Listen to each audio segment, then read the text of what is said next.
So here's our finished portrait gallery. It's about the second half of the haunt through the maze.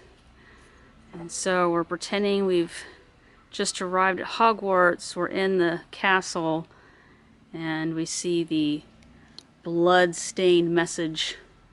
The Chamber of Secrets has been opened. Enemies of the air beware. And then the trick-or-treaters follow the portraits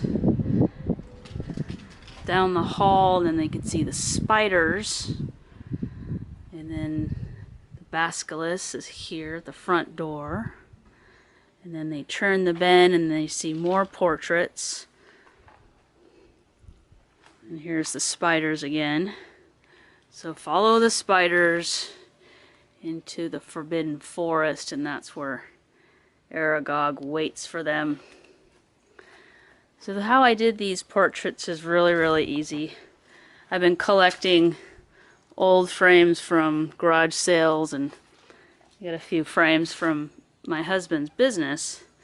And so I found some portraits online, and what I did was I just dumped them in Photoshop and I cropped them by 8.5 by 11 so I can print them on my printer, and then I just put them together like a puzzle with some glue on a piece of cardboard, and then just stapled them to the back of these portraits, stapled a piece of yarn, put a screw up, and then hung them on the wall.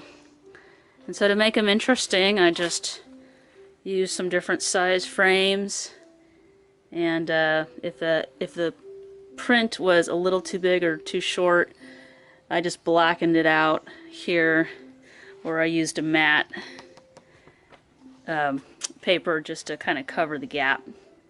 And so I thought these looked kind of like the portraits in Hogwarts, kind of old pictures, and I just blew them up. As long as there were enough resolution, enough pixels, they didn't come out too blurry, and I can get them to at least like an 18 by 20 or 20 by 24 size.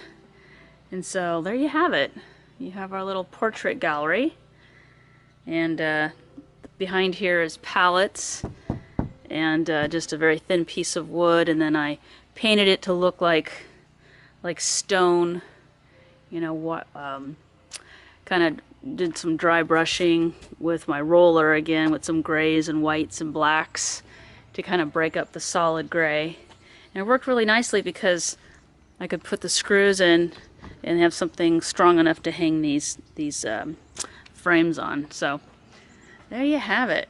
There is our portrait gallery, and I'm really excited about it. I'm going to light it up, obviously, so the portraits can be seen, and then it kind of looks like you're in Hogwarts, and you get to follow along and then get led to the big spider in our Forbidden Forest. And Aragog got a little facelift. I gave him some more shiny black paint, so I think he looks much better now. I ran out of spray paint that was shiny, so I think now it's gonna be real nice looking. So anyway, more to come. I will see you on the next vlog. Here's the back side, and I have my supports up here that I'm gonna put my lights on so they'll be able to see the portraits. Thanks for watching.